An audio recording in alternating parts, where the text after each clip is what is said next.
Oh, welcome to Storytime with Moog. I am Moog. And today we are starting Pride and Prejudice by Jane Austen. But first, reading updates. I am currently reading Wayward by Amelia Hart. I have less than 100 pages to go. I am enjoying it. It is three different timelines, three different women, and they each have something going on. So our earliest timeline is in 1619, and Altha is accused of being a witch and killing somebody with her witchcraft. We have 1942 with Violet, and she is doesn't want to fall into line with social constructs of what being a woman is.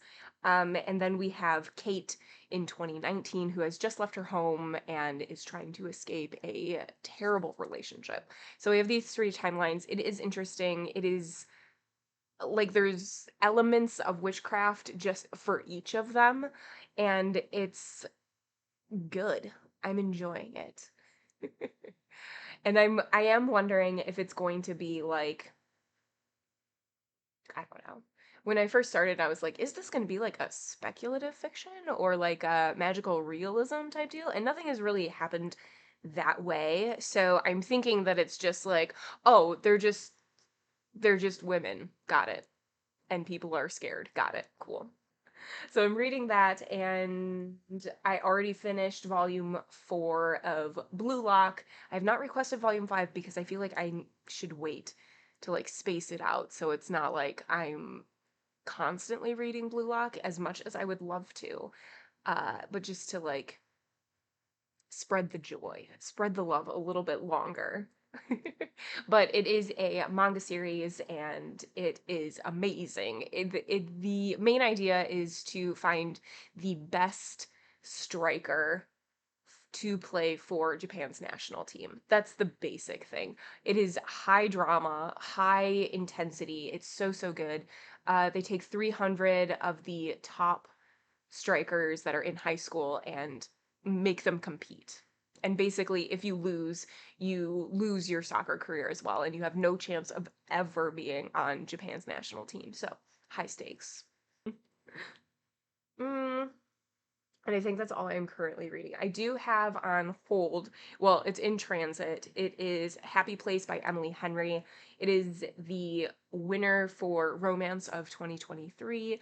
And I thought that I would just read it now because Valentine's Day, and also because I'm not a romance person. So I feel like I just should just read it so that I don't have to wait and prolong the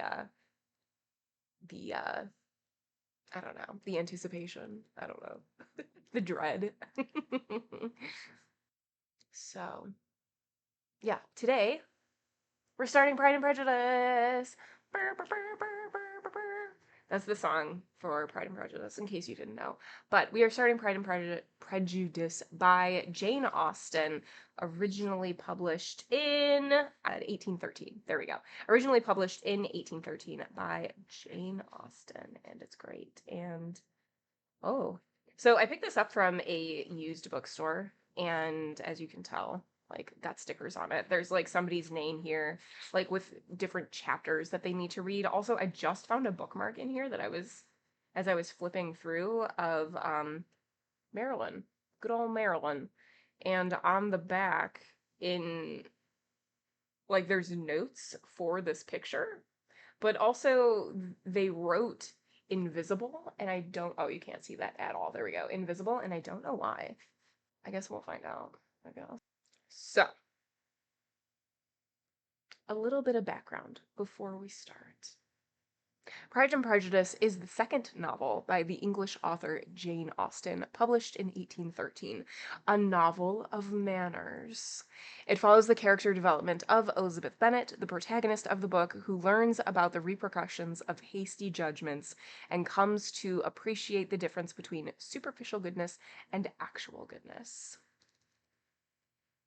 Mr. Bennet, owner of the Longbourn estate in Hertfordshire, has 5 daughters, but his property is entailed and can only be passed to a male heir. His wife also lacks an inheritance, so his family faces becoming poor upon his death. Thus, it is imperative that at least one of the daughters marry well to support the others, which is the primary motivation driving the plot. Pride and Prejudice has consistently appeared near the top list of most loved books among literary scholars and the reading public. It has become one of the most popular novels in English literature, with over 20 million copies sold, and has inspired many derivatives in modern literature. For more than a century, dramatic adaptations, reprints, unofficial sequels, films, and TV versions of Pride and Prejudice have portrayed the memorable characters and themes of the novel, reaching mass audience. So, there you go. Let's do it. Without further ado, let's start with chapter 1. Get cozy, snuggle in, and here we go. Chapter 1. It is a truth universally acknowledged that a single man in possession of a good fortune must be in want of a wife. However little known the feelings or views of such a man may be on his first entering a neighborhood, this truth is so well fixed in the minds of the surrounding families that he is considered as the rightful property of one or other of of their daughters. "My dear Mr. Bennet," said his lady to him one day, "have you heard that Netherfield Park is let at last?" Mr. Bennet replied that he had not. "But it is," returned she, "for Mrs. Long has just been there, and she told me all about it." Mr. Bennet made no answer. "Do not you want to know who has taken it?" cried his wife, impatiently. "You want to tell me, and I have no objection to hearing it." This was invitation enough. "Why, my dear, you must know. Mrs. Long says that Netherfield is taken by a young man of large fortune from the north of England, that he came down on Monday in a chaise and four to see the place, and was so much delighted with it that he agreed with Mr. Morris immediately that he is to take possession before Michaelmas, and some of his servants are to be in the house by the end of next week." "What's his name?" "Bingley." "Is he married or single?" "Oh, single, my dear, to be sure. A single man of large fortune, 4 or 5,000 a year. What a fine thing for our girls!" "How so? How can it affect them?" "Ah, my dear Mr. Bennet," replied his wife, "how can you be so tiresome? You must know that I am thinking of his marrying one of them." "Design! Nonsense! How can you talk so? But it is very likely that he may fall in love with one of them, and therefore you must visit him as soon as he comes." "I see no occasion for that. You and the girls may go, or you may send them by themselves, which perhaps will still be better. For, as you are as handsome as any of them, Mr. Bingley might like you the best of the party." "My dear, you flatter me. I certainly have had my share of beauty, but I do not pretend to be anything extraordinary now. When a woman has 5 grown-up daughters, she ought to give over thinking of her own beauty. In such cases, a woman has not often much beauty to think of. But, my dear, you must indeed go and see Mr. Bingley when he has come into the neighborhood." "It is more than I engage for, I assure you." "But consider your daughters. Only think what an establishment it would be for one of them. Sir William and Lady Lucas are determined to go, merely on that account, for in general you know they visit no newcomers. Indeed, you must go, for it will be impossible for us to visit him if you do not." "You are over-scrupulous, surely. I dare say Mr. Bingley will be very glad to see you, and I will send a few lines by you to assure him of my hearty consent to his marrying whichever he chooses of the girls, though I must throw in a good word for my little Lizzie." "I desire you will do no such thing. Lizzie is not a bit better than the others, and I am sure she is not half so handsome as Jane. nor half so good-humoured as Lydia. But you are always giving her the preference. They have none of them much to recommend them, replied he. They are all silly and ignorant like other girls, but Lizzie has something more of quickness than her sisters. Mr. Bennet, how can you abuse your own children in such a way? You take delight in vexing me. You have no compassion on my poor nerves. You mistake me, my dear. I have a high respect for your nerves. They are my old friends. I have heard you mention them with consideration these 20 years at least. Ah, you do not know what I suffer. But I hope you will get over it, and live to see many young men of 4,000 a year come into the neighborhood. It will be no use to us if 20 such should come, since you will not visit them.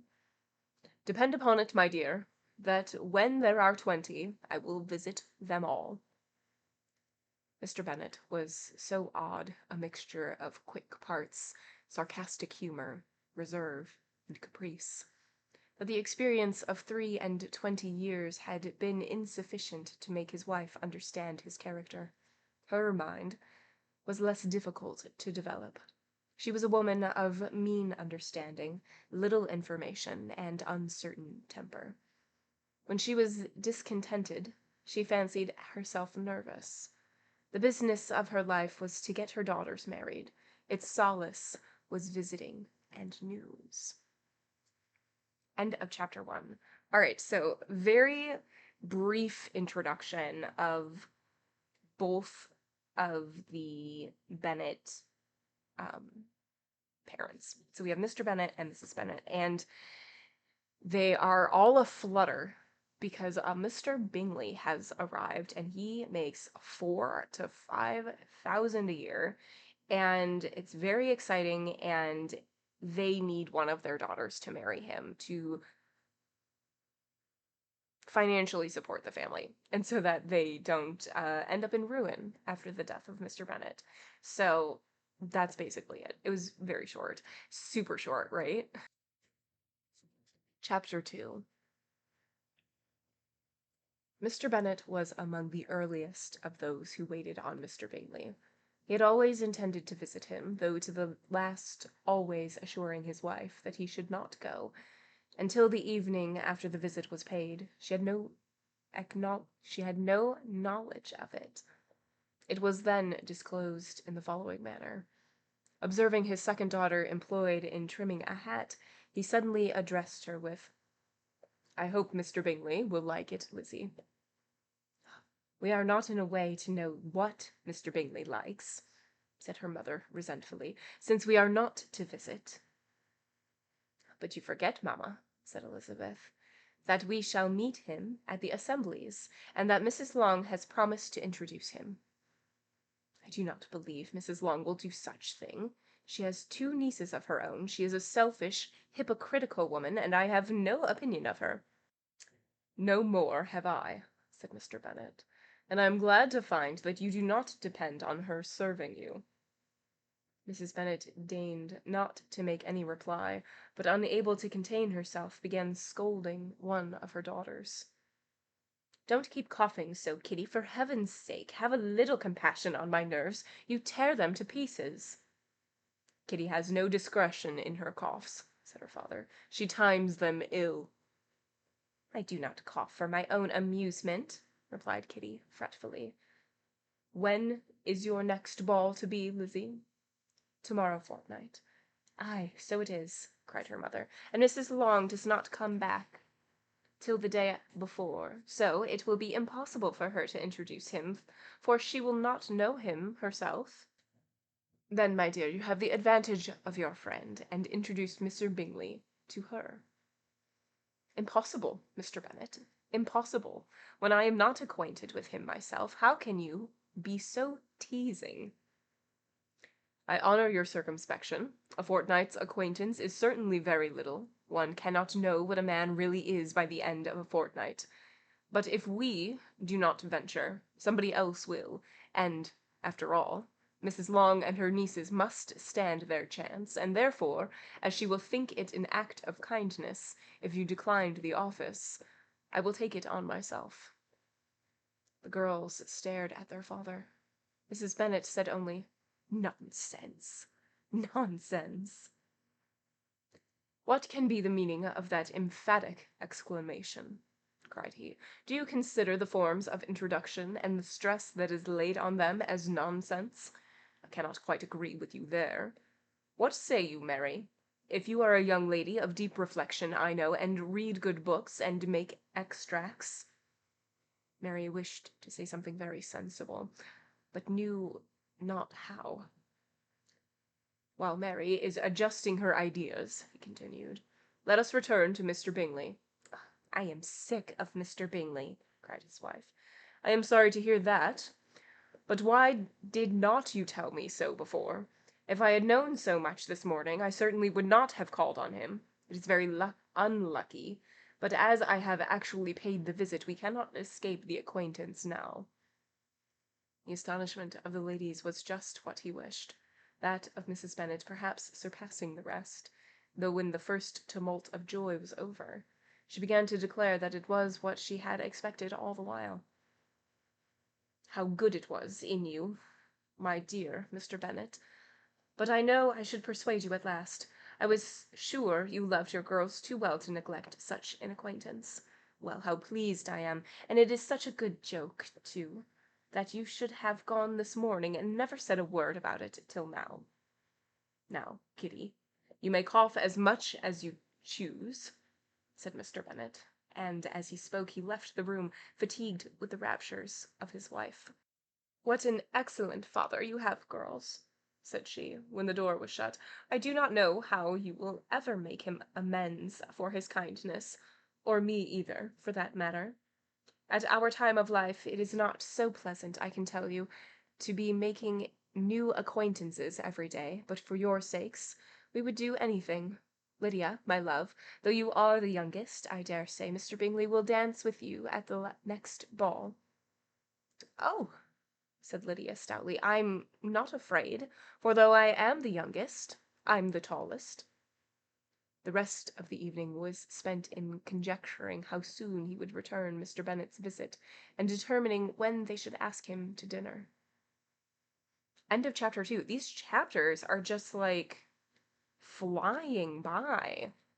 We're on page 5 and we've already finished 2 chapters.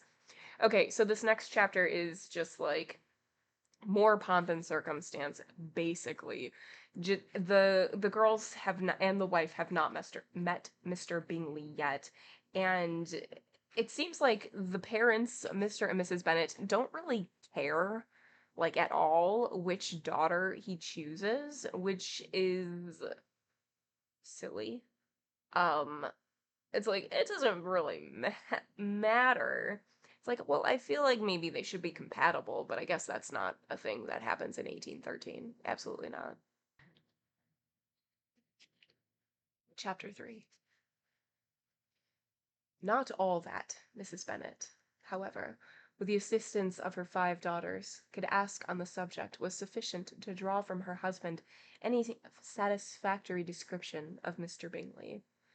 They attacked him in various ways, with barefaced questions, ingenious suppositions, and distant surmises, but he eluded the skill of them all, and they were at last obliged to accept the second-hand intelligence of their neighbour, Lady Lucas. Her report was highly favourable. Sir William had been delighted with him.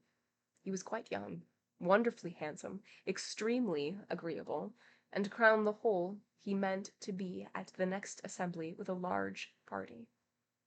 Nothing could be more delightful.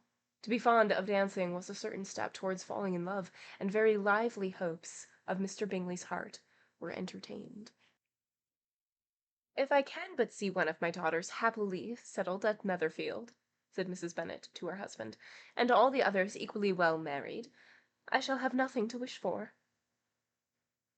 In a few days Mr. Bingley returned Mr. Bennet's visit, and sat about 10 minutes with him in his library. He had entertained hopes of being admitted to a sight of the young ladies, of whose beauty he had heard much, but he saw only the father. The ladies were somewhat more fortunate, for they had the advantage of ascertaining from an upper window that he wore a blue coat and rode a black horse. An invitation to dinner was soon afterwards dispatched, and already had Mrs. Bennet planned the course that were to do credit to her housekeeping, when an answer arrived which deferred it all. Mr. Bingley was obliged to be in town the following day, and consequently unable to accept the honour of their invitation, etc. Mrs. Bennet was quite disconcerted. She could not imagine what business he could have in town so soon after his arrival in Hertfordshire, and she began to fear that he might be always flying from one place to another, and never settled in Netherfield as he ought to be. Lady Lucas quieted her fears a little by starting an idea of his being gone to London only to get a large party for the ball, and a report soon followed that Mr. Bingley was to bring 12 ladies and 7 gentlemen with him to the assembly. The girls grieved over such a number of ladies, but were comforted the day before the ball by hearing that instead of 12, he had brought only 6 of them from London, his 5 sisters, and a cousin. And when the party entered the assembly room, it consisted of only 5 altogether: Mr. Bingley, his 2 sisters, the husband of the eldest, and another young man. Mr. Bingley was good-looking and gentlemanlike. He had a pleasant countenance and easy, unaffected manners. His sisters were fine women, with an air of decided fashion. His brother-in-law, Mr. Hurst, merely looked the gentleman, but his friend Mr. Darcy soon drew the attention of the room by his fine, tall person, handsome features, noble mien, and the report which was in general circulation within 5 minutes after his entrance, of his having 10,000 a year. The gentlemen pronounced him to be a fine figure of a man, the ladies declared him so much handsomer than Mr. Bingley, and he was looked at with great admiration for about half the evening, till his manners gave a disgust, which turned the tide of his popularity, for he was discovered to be proud, to be above his company, and above being pleased, and not all his large estate in Derbyshire could then save him from having a most forbidding, disagreeable countenance, and being unworthy to be compared with his friend. Mr. Bingley had soon made himself acquainted with all the principal people in the room. He was lively and unreserved, danced every dance, was angry that the ball closed so early, and talked of giving one himself at Netherfield. Such amiable qualities must speak for themselves. What a contrast between him and his friend! Mr. Darcy danced only once with Mrs. Hurst and once with Miss Bingley, declined being introduced to any other lady, and spent the rest of the evening in walking about the room, speaking occasionally to one of his own party. His character was decided. He was the proudest, most disagreeable man in the world, and everybody hoped that he would never come there again. Amongst the most violent against him was Mrs. Bennet, whose dislike of his general behaviour was sharpened into particular resentment by his having slighted one of her daughters. Elizabeth Bennet had been obliged, by the scarcity of gentlemen, to sit down for 2 dances, and during part of that time Mr. Darcy had been standing near enough for her to overhear a conversation between him and Mr. Bingley, who came from the dance for a few minutes to press his friend to join him. "Come, Darcy," said he, "I must have you dance. I hate to see you standing about by yourself in this stupid manner. You had much better dance." "I certainly shall not. You know how I detest, unless I am particularly acquainted with my partner. At such an assembly as this it would be insupportable. Your sisters are engaged, and there is not another woman in this room whom I would not be a punishment to me to stand up with." "I would not be so fastidious as you," cried Bingley, "for a kingdom. Upon my honour, I never met with so many pleasant girls in my life as I have this evening, and there are several of them, you see, uncommonly pretty. You are dancing with the only handsome girl in the room," said Mr. Darcy, looking at the eldest, Mrs. Bennet. "Oh, she is the most beautiful creature I ever beheld. But there is one of her sisters sitting down just behind you, who is very pretty, and I dare say very agreeable. Do let me ask my partner to introduce you." "Which do you mean?"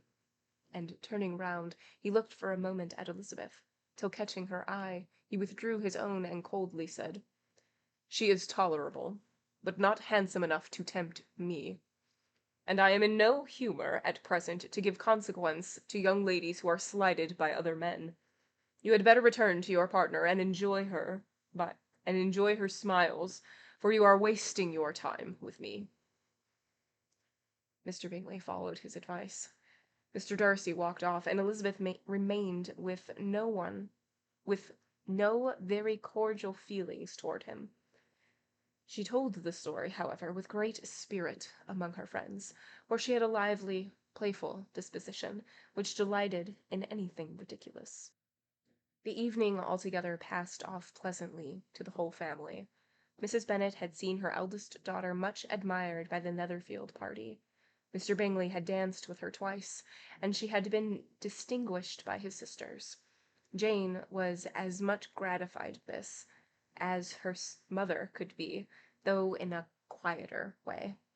Elizabeth felt Jane's pleasure. Mary had heard herself mentioned to Miss Bingley as the most accomplished girl in the neighbourhood, and Catherine and Lydia had been fortunate enough to be never without partners, which was all that they had yet learnt to care for at a ball. They returned, therefore, in good spirits to Longbourn, the villages where they lived, and of which they were in the principal habitants. They found Mr. Bennet still up.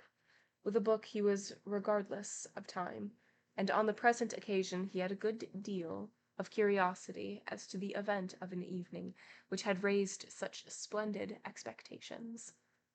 He had rather hoped that all his wife's views on the stranger would be disappointed, but he soon found that he had a very different story to hear. "Oh, my dear Mr. Bennet," as she entered the room, "we have had a most delightful evening, a most excellent ball. I wish you had been there. Jane was so admired. Nothing could be like it. Everybody said how well she looked, and Mr. Bingley thought her quite beautiful, and danced with her twice. Only think of that, my dear. He actually danced with her twice, and she was the only creature in the room that he asked a second time. First of all, he asked Miss Lucas.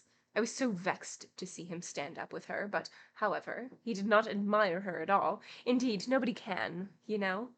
And he seemed quite struck with Jane as she was going down the dance. So he inquired who she was, and got introduced, and asked her for the two next.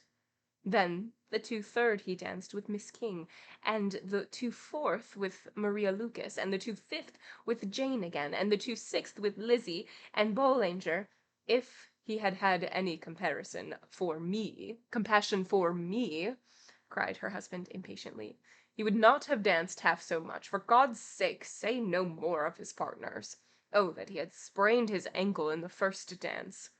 Well, my dear, continued Mrs. Bennet, I am quite delighted with him. He is so excessively handsome, and his sisters are charming women. I never in my life saw anything more elegant than their dresses. I dare say the lace upon Mrs. Hurst's gown—" Here she was interrupted again.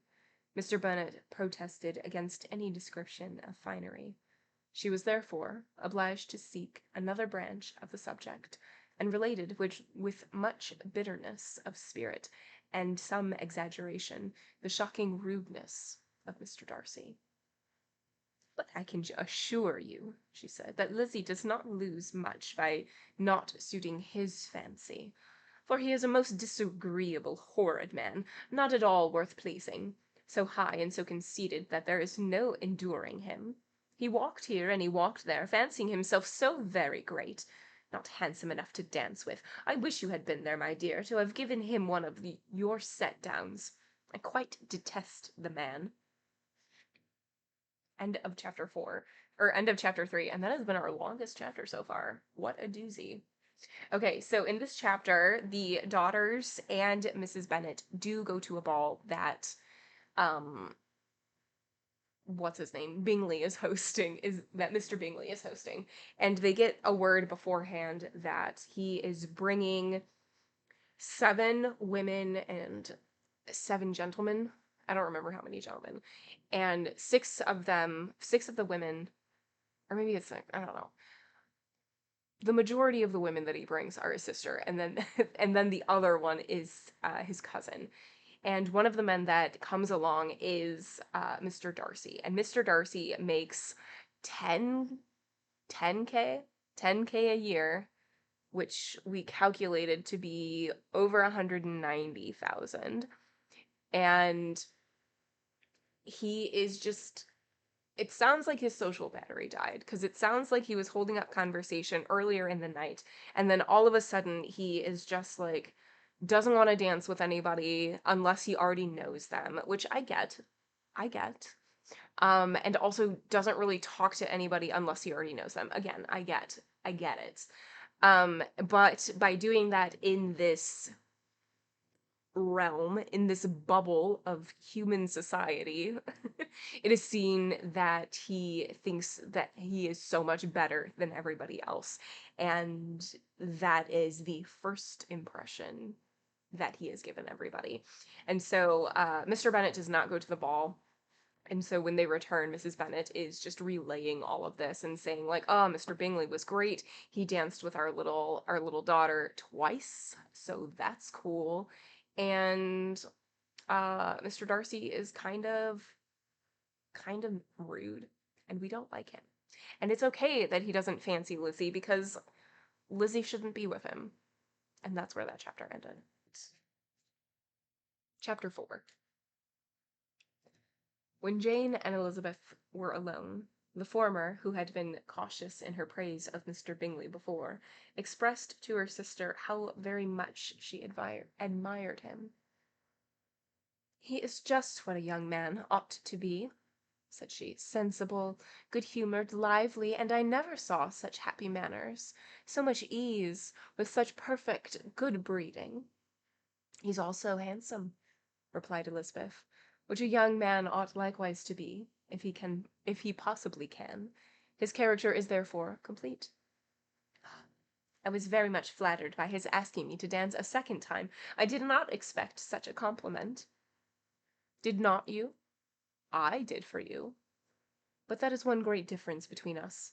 Compliments always take you by surprise, and me never. What could be more natural than his asking you again? He could not help seeing that you were about 5 times as pretty as every other woman in the room. No thanks to his gallantry for that. Well, he certainly is very agreeable, and I give you leave to like him. You have liked many a stupider person. Dear Lizzie, oh, you are a great deal too apt, you know, to like people in general. You never see a fault in anybody. All the world are good and agreeable in your eyes. I never heard you speak ill of a human being in my life. I would wish not to be hasty in censoring anyone, but I always speak what I think. I know you do, and it is that which makes me wonder. With your good sense, to be so honestly blind to the follies and nonsense of others. Affectation of candor is common enough. One meets it everywhere. But to be candid without ostentation or design, to take the good of everybody's character and make it still better and say nothing of the bad, belongs to you alone. And so, you like this man's sisters too, do you? Their manners are not equal to his. Oh, certainly not, at first. But they are very pleasing women when you converse with them. Miss Bingley is to live with her brother, and keep his house, and I am very much mistaken if we shall not find a very charming neighbour in her. Elizabeth listened in silence, but was not convinced.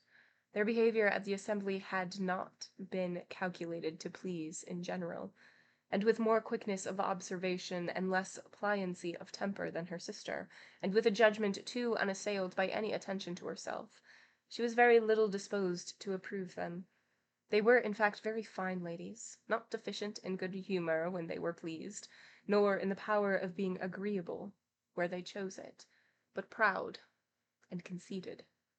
They were rather handsome, had been educated in one of the first private seminaries in town, had a fortune of £20,000, were in the habit of spending more than they ought, and of associating with people of rank, and were therefore in every respect entitled to think well of themselves, and meanly of others. They were of a respectable family in the north of England, a circumstance more deeply impressed on their memories than that their brother's fortune and their own had been acquired by trade. Mr. Bingley inherited property to the amount of nearly £100,000 from his father, who had intended to purchase an estate, but did not live to do it. Mr. Bingley intended it likewise, and sometimes made choice of his county, but as he was now provided with a good house and the liberty of a manor, it was doubtful to many of those who best knew the easiness of his temper, whether he might not spend the remainder of his days at Netherfield, and leave the next generation to purchase.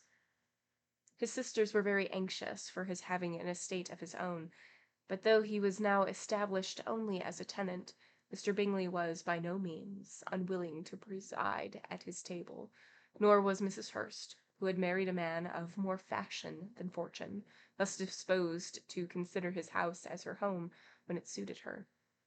Mr. Bingley had not been of age 2 years when he was tempted by an accidental recommendation to look at Netherfield House. He did look at it, and into it for half an hour, was pleased with the situation and the principal rooms, satisfied with what the owner said in its praise, and took it immediately. Between him and Darcy there was very steady friendship, in spite of a great opposition of character. Bingley was endeared to Darcy by the easiness, openness, ductility of his temper, though no disposition could offer a great contrast to his own, and though with his own he never appeared dissatisfied. On the strength of Darcy's regard, Bingley had the firmest reliance, and of his judgment the highest opinion. In understanding, Darcy was the superior. Bingley was by no means deficient, but Darcy was clever. He was at the same time haughty, reserved, and fastidious, and his manners, though well-bred, were not inviting. In that respect his friend had greatly the advantage. Bingley was sure of being liked wherever he appeared. Darcy was continually giving offence. The manner in which they spoke of the Meryton assembly was sufficiently characteristic. Bingley had never met with pleasanter people or prettier girls in his life. Everybody had been most kind and attentive to him. There had been no formality, no stiffness. He had soon felt acquainted with all the room, and as to Miss Bennet, he could not conceive an angel more beautiful. Darcy, on the contrary, had seen a collection of people in whom there were little beauty and no fashion, for none of whom he had felt the smallest interest, and from none received either attention or pleasure. Miss Bennet he acknowledged to be pretty, but she smiled too much. Mrs. Hurst and her sister allowed it to be so, but still they admired her and liked her, and pronounced her to be a sweet girl, and one whom they should not object to know more of. Miss Bennet was therefore established as a sweet girl, and their brother felt authorized by such commendation to think of her as he chose. End of chapter 4. These chapters are so stinking short. So this chapter, summed up real quick, is just the flip side. So we're getting sort of the, not necessarily the thoughts, but how Darcy and Bingley perceived the evening. Yeah, that's it. That's all that happened in this chapter. Chapter 5. Within a short walk of Longbourn lived a family with whom the Bennets were particularly intimate. Sir William Lucas had been formerly in trade with Meryton, where he had made a tolerable fortune, and risen to the honor of knighthood by an address to the king during his mayoralty. Mayoralty. Mayoralty. You know what I'm saying. I just struggle. The distinction had perhaps been felt too strongly. It had given him a disgust to his business and to his residence in a small market town, and quitting them both, he had removed with his family to a house about a mile from Meryton, denominated, from that period, Lucas Lodge, where he could think with pleasure of his own importance, and, unshackled by business, occupy himself solely in being civil to all the world. For though elated by his rank, it did not render him supercilious. On the contrary, he was all attention to everybody. By nature, inoffence, friendly and obliging. His presentation at St. James's had made him courteous. Lady Lucas was a very good kind of woman, not too clever to be a valuable neighbor to Mrs. Bennet. They had several children. The eldest of them, a sensible, intelligent young woman, about 27, was Elizabeth's intimate friend. That the Miss Lucases and the Miss Bennets should meet to talk over a ball was absolutely necessary, and the morning after the assembly brought the former to Longbourn to hear and to communicate. "You began the evening well, Charlotte," said Mrs. Bennet with civil self-command to Miss Lucas. "You were Bingley's first choice." "Yes, but he seemed to like his second better." "Oh, you mean Jane, I suppose, because he danced with her twice? To be sure, that did seem as if he admired her. Indeed, I rather believe he did. I heard something about it, but I hardly know what. Something about Mr. Robinson." "Perhaps you mean that what I overheard between him and Mr. Robinson. Did I mention it to you? Mr. Robinson's asking him how he liked our Meryton assemblies, and whether he did not think there was a great many pretty women in the room, and which he thought the prettiest, and his answering immediately to the last question. Oh, the eldest Miss Bennet, beyond a doubt. There cannot be two opinions on the point." "Upon my word. Well, that was very decided indeed. That does seem as if, but however, it may all come to nothing, you know. My overhearings were more to the purpose than yours, Eliza," said Charlotte. "Mr. Darcy is not so well worth listening to as his friend, is he? Poor Eliza, to be only just tolerable." "I beg you would not put it into Lizzie's head to be vexed by his ill-treatment, for he is such a disagreeable man that it would be quite a misfortune to be liked by him. Mrs. Long told me last night that he sat close to her for half an hour without once opening his lips." "Are you quite sure, ma'am? Is not there a little mistake?" said Jane. "I certainly saw Mr. Darcy speaking to her." "Ay, because she asked him at last how he liked Netherfield, and he could not help answering her. But she said he seemed very angry at being spoken to." "Miss Bingley told me," said Jane, "that he never speaks much unless among his intimate acquaintances. With them he is remarkably agreeable." "I do not believe a word of it, my dear. If he had been so very agreeable, he would not have talked to Mrs. Long. But I can guess how it was. Everybody says that he is ate up with pride, and I dare say he had heard, somehow, that Mrs. Long does not keep a carriage, and had come to the ball in a back chaise." "Chassis." "It's definitely chassis. I do not mind his not talking to Mrs. Long," said Miss Lucas, "but I wish he had danced with Eliza." "Another time, Lizzie," said her mother. "I would not dance with him, if I were you." "I believe, ma'am, I may safely promise you never to dance with him."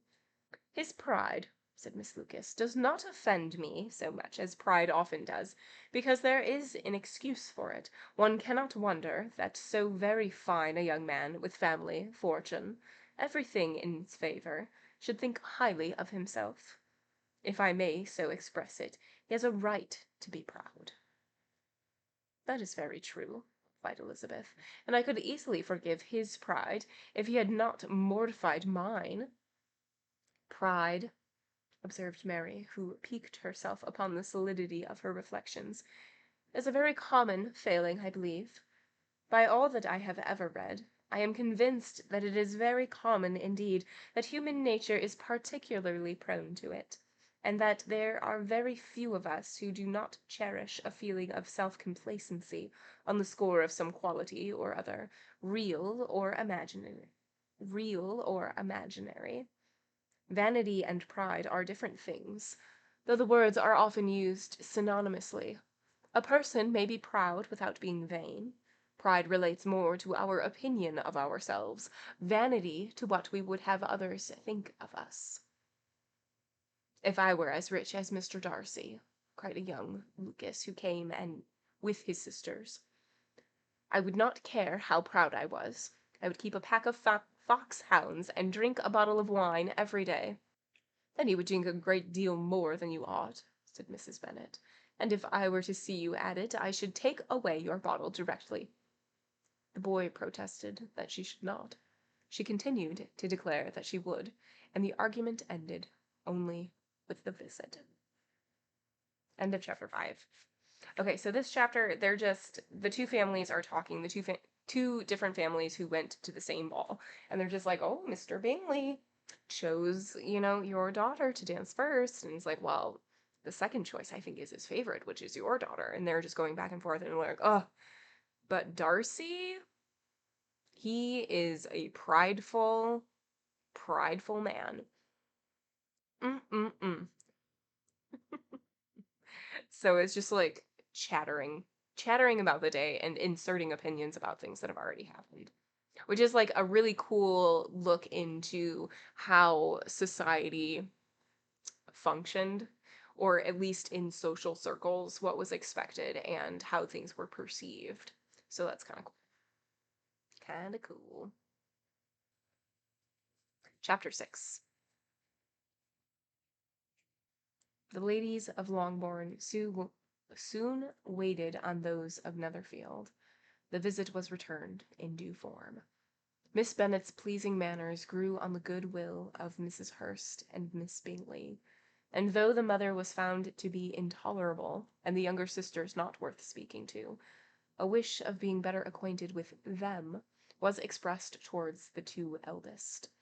By Jane this attention was received with the greatest pleasure, but Elizabeth still saw superciliousness in their treatment of everybody, hardly excepting even her sister, and could not like them, though their kindness to Jane, such as it was, had a value as arising in all probability from the influence of their brother's adoration.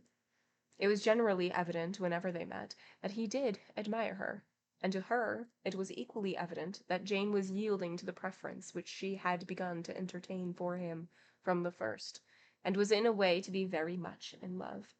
But she considered with pleasure that it was not likely to be discovered by the world in general, since Jane united with great strength of feeling, a composure of temper, and a uniform cheerfulness of manner, which would guard her from the suspicions of the impertinent. She mentioned this to her friend, Miss Lucas. "It may perhaps be pleasant," replied Charlotte, "to be able to impose on the public in such a case, but it is sometimes a disadvantage to be so very guarded. If a woman conceals her affection with the same skill from the object of it, she may lose the opportunity of fixing him, and it will then be but poor consolation to believe the world equally in the dark. There is so much of gratitude or vanity in almost every attachment, that it is not safe to leave any to itself. We can all begin freely. A slight preference is natural enough, but there are very few of us who have heart enough to be really in love without encouragement.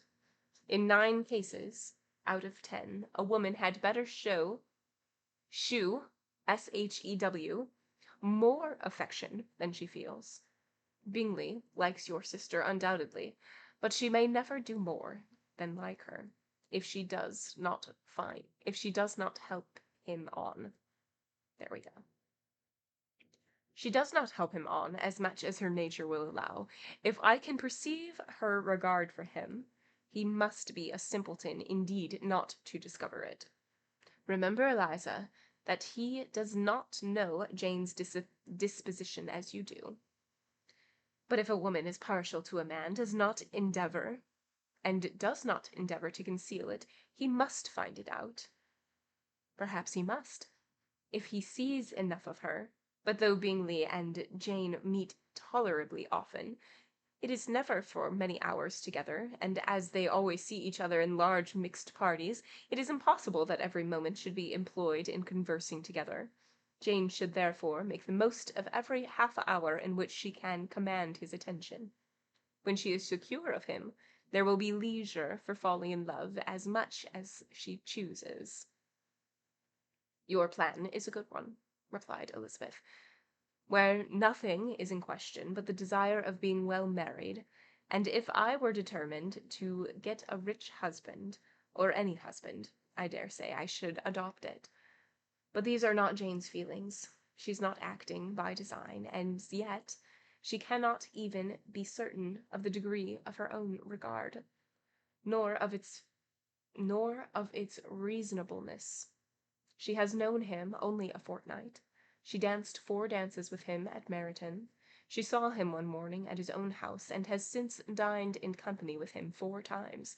This is not quite enough to make her understand his character. Now, as you represent it, had she merely dined with him, she might only have discovered whether he had a good appetite, but you must remember that 4 evenings have been also spent together, and 4 evenings may do a great deal. Yes, these 4 evenings have enabled them to ascertain that they both like vinem better than commerce. But with respect to any other leading characteristic, I do not imagine that much has been unfolded. Well, said Charlotte, I wish Jane success with all her heart, and if she were married to him tomorrow, I should think she had as good a chance of happiness as if she were to be studying his character for a 12-month. Happiness in marriage is entirely a matter of chance. If the dispositions of the parties are ever so well known to each other, or ever so similar beforehand, it does not advance their felicity in the least. They always continue to grow sufficiently unlike afterwards to have their share of vexation, and it is better to know as little as possible of the defects of the person with whom you are to pass your life. You make me laugh, Charlotte, but it is not sound. You know it is not sound, and that you would never act in this way again. Occupied in observing Mr. Bingley's attentions to her sister, Elizabeth was far from suspecting that she was herself becoming an object of some interest in the eye of his friend. Mr. Darcy had at first scarcely allowed her to be pretty. He had looked at her without admiration at the ball, and when they next met, he looked at her only to criticize. But no sooner had he made it clear to himself that his friends that she had hardly a good feature in her face, than he began to find it was rendered uncommonly intelligent by the beautiful expression of her dark eyes. To this discovery succeeded some others equally mortifying, though he had detected with a critical eye more than one failure of perfect symmetry in her form. He was forced to acknowledge her figure to be light and pleasing, and in spite of his asserting that her manners were not those of the fashionable world, he was caught by their easy playfulness. Of this she was perfectly unaware. To her, he was only the man who made himself agreeable nowhere, and who had not thought her handsome enough to dance with. He began to wish to know more of her, and as a step towards conversing with her himself, attended it to her conversation with others. His doing so drew her notice. It was at Sir William Lucas's, where a large party were assembled. "What does Mr. Darcy mean," said she to Charlotte, "by listening to my conversation with Colonel Forster?" "That is a question which Mr. Darcy only can answer. But if he does it any more, I shall certainly let him know that I see what he is about. He has a very satirical eye, and if I do not begin by being impertinent myself, I shall soon grow afraid of him. On his approaching them soon afterwards, though without seeming to have any intention of speaking, Miss Lucas defied her friend to mention such a subject to him, which immediately provoking Elizabeth to do it, she turned to him and said, "Do not you think, Mr. Darcy, that I expressed myself uncommonly well just now, when I was teasing Colonel Forster to give us a ball at Meryton?" "With great energy. But it is a subject which always makes a lady energetic." "You are severe on us." "It will be her soon to be teased," said Miss Lucas. "I am going to open the instrument, Eliza, and you know what follows. You are a strange creature by way of a friend, always wanting me to play and sing before anybody and everybody. If my vanity had taken a musical turn, you would have been invaluable, but as it is, I would really rather not sit down before those who must be in the habit of hearing the very best performers." On Mrs. Lucas's persevering, however, she added, "Very well. If it must be so, it must." And gravely glancing at Mr. Darcy, "There's a fine old saying, which everybody here is of course familiar with, 'Keep your breath to cool your porridge,' and I shall keep mine to swell my song." Her performance was pleasing, though by no means capital. After a song or two, and before she could reply to the entreaties of several that she would sing again, she was eagerly succeeded at the instrument by her sister Mary, who having, in consequence of being the only plain one in the family, worked hard for knowledge and accomplishments, was always impatient for display. Mary had neither genius nor taste, and though vanity had given her application, it had given her likewise a pedantic air and conceited manner, which would have injured a higher degree of excellence than she had reached. Elizabeth, easy and unaffected, had been listened to with much more pleasure, though not playing half so well, and Mary, at the end of a long concerto, was glad to purchase praise and gratitude by Scottish and Irish airs, at the request of her younger sisters, who, with some of the Lucases and 2 or 3 officers, joined eagerly in dancing at one end of the room. Mr. Darcy stood near them in silent indignation at such a mode of passing the evening, to the exclusion of all conversation, and was too much engrossed by his own thoughts to perceive that Mr. William Lucas was his neighbour, till Sir William thus began. "What a charming amusement for young people this is, Mr. Darcy. There is nothing like dancing, after all. I consider it as one of the first refinements of polished society." "Certainly, sir. And it has its advantage also of being in vogue amongst the less polished societies of the world. Every savage can dance." Sir William only smiled. "Your friend performs delightfully," he continued after a pause, on seeing Bingley join the group, "and I doubt not that you are an adept in the science yourself, Mr. Darcy." "You saw me dance at Meryton, I believe, sir?" "Yes, indeed, and received no inconsiderable pleasure from the sight. Do you often dance in St. James's?" "Never, sir." "Do you not think it would be a proper compliment to the place?" "It is a compliment which I never pay to any place, if I can avoid it." "You have a house in town, I conclude?" Mr. Darcy bowed. "I had once some thoughts of fixing in town myself, for I am fond of superior society, but I did not feel quite certain that the air of London would agree with Lady Lucas."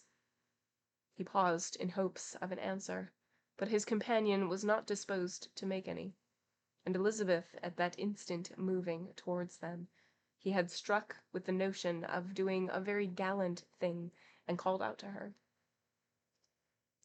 "My dear Eliza, why are you not dancing?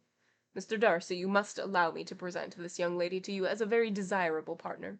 You cannot refuse to dance, I am sure, when so much beauty is before you." And taking her hand, he would have given it to Mr. Darcy, who, though extremely surprised, was not unwilling to receive it, when she instantly drew back, and said with some discomposure to Sir Williams, Indeed, sir, I have not the least intention of dancing. I entrust you not to suppose that I moved this way in order to beg for a partner." Mr. Darcy, with grave propriety, requested to be allowed the honour of her hand, but in vain. Elizabeth was determined, nor did Sir William at all shake her purpose by this attempt at persuasion.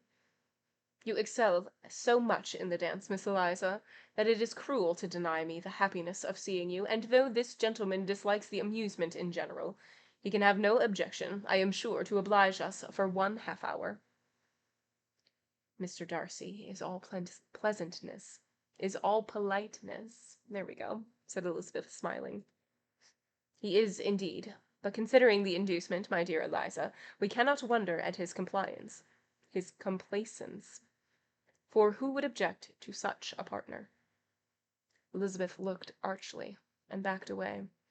Her resistance had not injured her with the gentleman, and he was thinking of her with some complacency, when thus accosted by Miss Bingley. "I can guess the subject of your reverie." "I should imagine not. You are considering how insupportable it would be to pass my many evenings in this manner, in such society, and indeed I am quite of your opinion. I was never more annoyed, the insipidity and yet the noise, the nothingness and yet the self-importance of all these people. What would I give to hear your strictures on them?" "Your conjecture is totally wrong, I assure you. My mind was more agreeably engaged. I have been meditating on the very great pleasure which a pair of fine eyes in the face of a pretty woman can bestow." Miss Bingley immediately fixed her eyes on his face, and desired he would tell her what lady had the credit of inspiring such reflections. Mr. Darcy replied with such great intrepidity: "Miss Elizabeth Bennet." "Miss Elizabeth Bennet," repeated Miss Bingley. "I am all astonishment. How long has she been such a favourite? And pray when am I to wish you joy?" "That is exactly the question which I expected you to ask. A lady's imagination is very rapid. It jumps from admiration to love, from love to matrimony in a moment. I knew you would be wishing me joy. Nay, if you are so serious about it, I shall consider the matter absolutely settled. You'll have a charming mother-in-law indeed, and of course she will be always at Pemberley with you." He listened to her with perfect indifference, while she chose to entertain herself in this manner, and as his composure convinced her that all was safe, her fit flowed long. End of chapter 6. Okay, so this chapter, they are at another little shindig, another little gathering, and lo and behold, Darcy is like, you know what? Elizabeth is kinda cool. She's smart. She's not as disgusting as I thought that she was. Maybe it'll be fine. And he tells Mrs. Bingley or Miss Bingley this, and she's like, "Oh, someone play my English." And that's kind of where we ended.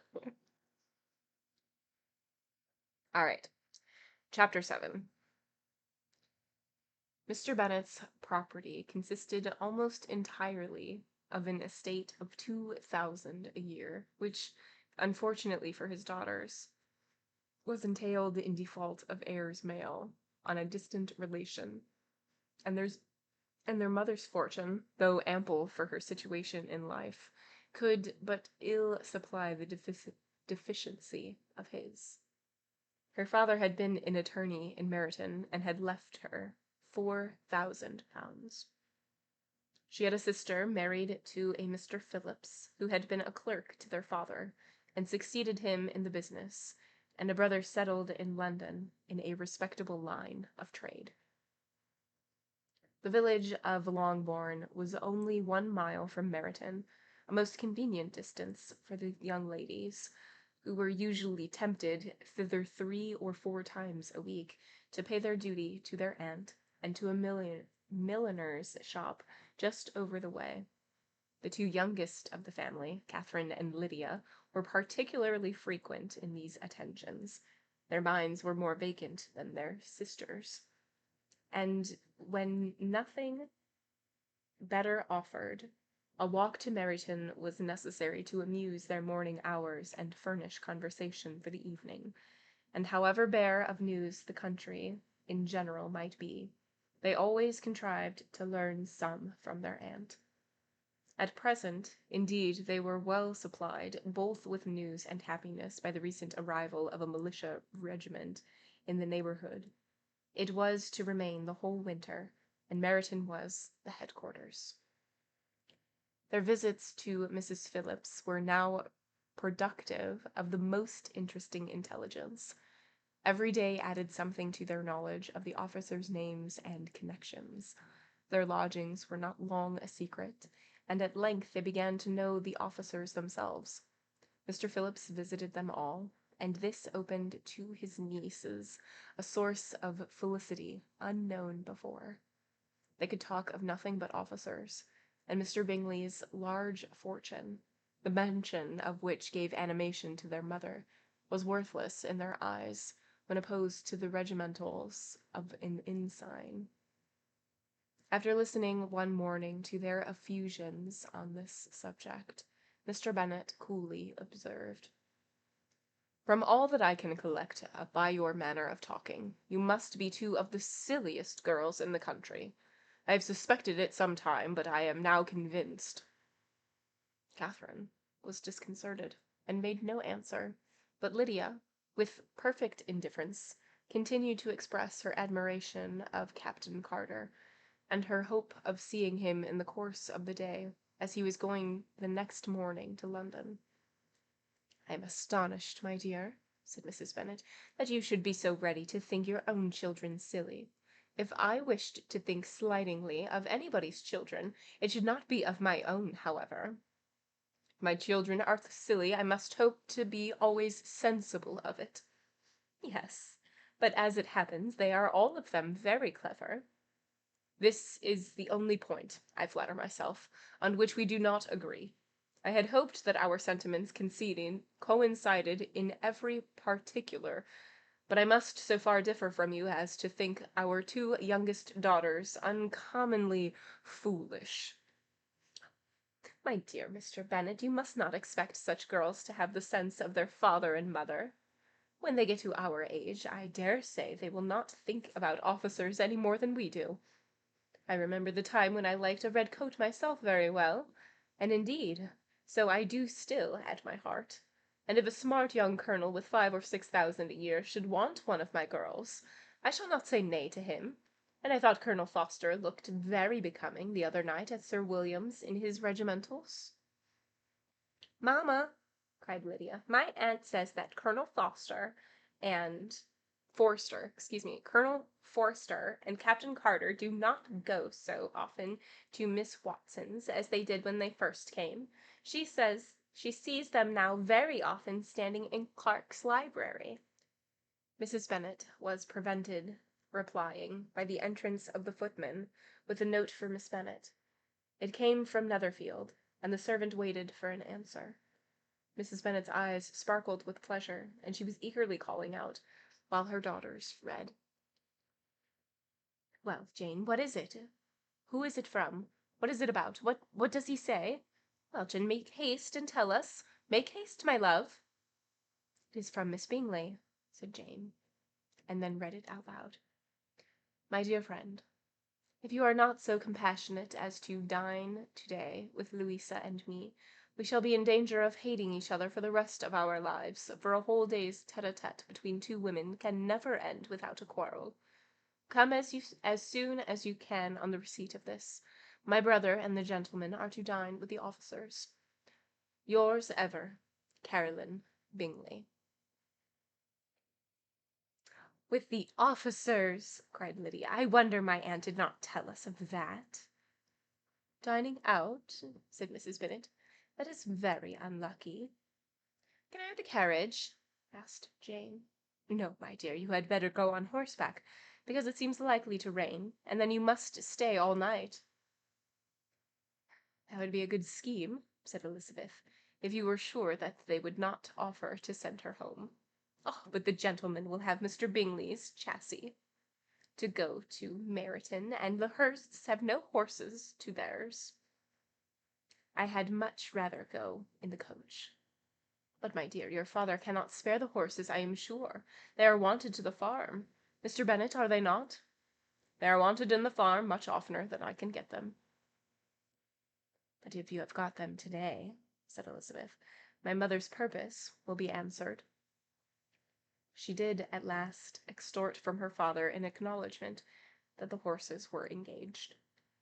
Jane was therefore obliged to go on horseback, and her mother attended her to the door with many cheerful prognostics of a bad day, excuse me.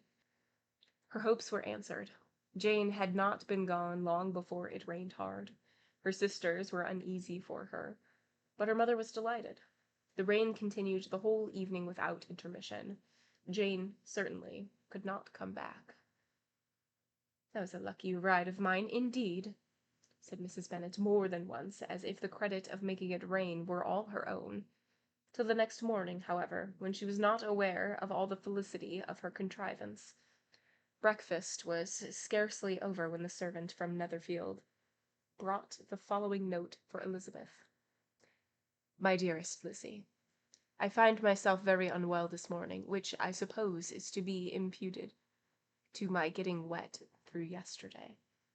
My kind friends will not hear of my returning home till I am better. They insist also on my seeing Mr. Jones, therefore do not be alarmed if you should hear of his having been to me, and excepting a sore throat and headache, there's not much the matter with me. Yours and company. Well, my dear, said Mr. Bennet, when Elizabeth had read the note aloud, if your daughter should have a dangerous fit of illness, if she should die, it would be a comfort to know that it was all in pursuit of Mr. Bingley, and under your orders. Oh, I'm not at all afraid of her dying. People do not die of little trifling colds. She will be taken good care of. As long as she stays there, it is all very well. I would go and see her, if I could have the carriage.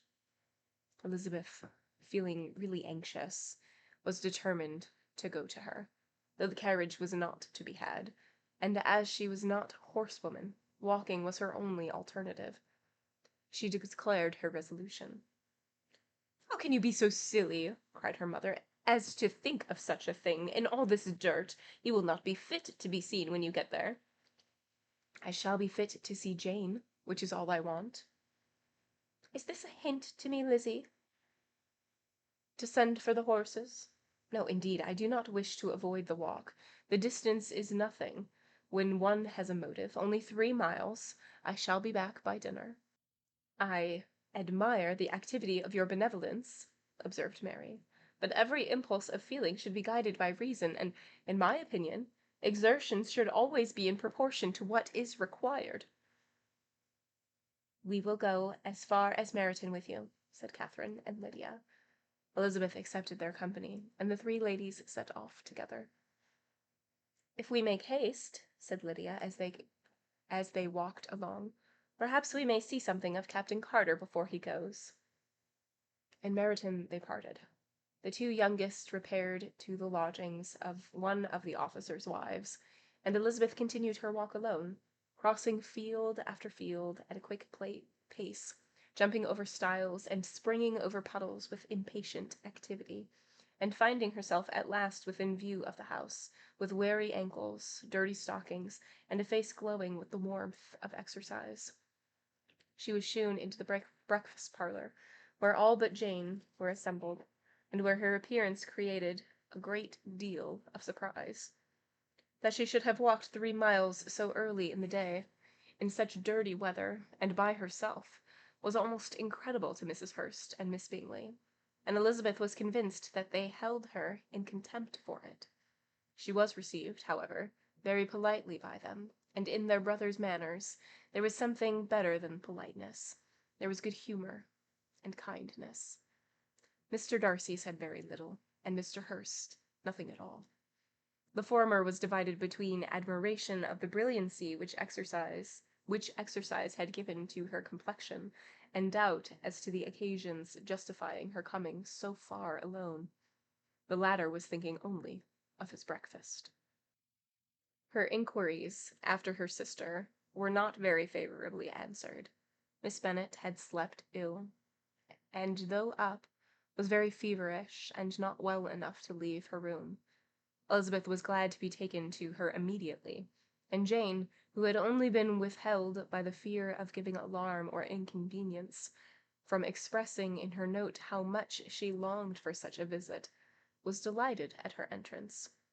She was not equal, however, to much conversation, and when Miss Bingley left them together, could attempt little beside expressions of gratitude for the extraordinary kindness she was treated with. Elizabeth silently attended her. When breakfast was over, they were joined by the sisters, and Elizabeth began to like them herself, when she saw how much attention and solicitude they shewed for Jane. The apothecary came, and having examined his patient, said, as might be supposed, that she had caught a violent cold, and that they must endeavour to get the better of it; advised her to return to bed, and promised her some draughts. The advice was followed readily, for the feverish symptoms increased, and her head ached acutely. Elizabeth did not quit her room for a moment, nor were the other ladies often absent. The gentlemen being out, they had, in fact, nothing to do elsewhere. When the clock struck 3, Elizabeth felt that she must go, and very unwillingly said so. Miss Bingley offered her the carriage, and she only wanted a little pressing to accept it, when Jane testified such concern in parting with her, that Miss Bingley was obliged to convert the offer to the chassis into an invitation to remain at Netherfield for the present. Elizabeth most thankfully consented, and a servant was dispatched to Longbourn to acquaint the family with her stay, and bring back a supply of clothes. End of chapter 7. All right, so in this chapter, we have the Bennets at home, and there has been a note sent, and it's like, hello, we require attention. And so, which of the sisters? Oh my gosh, Jane. Jane goes out, but she doesn't take like a carriage or a horse or like anything like that. Like she goes out, and the weather is kind of terrible. And she gets there, and they're expecting her back. The Bennets are expecting her back the next day. But we get a note to Elizabeth the next day from Jane saying that she is sick and that she's going to be staying there. And so Elizabeth is very concerned for her sister, and so she just immediately like leaves. She does not ask her dad for the horses, she does not ask for anything. She's like, I need to leave now.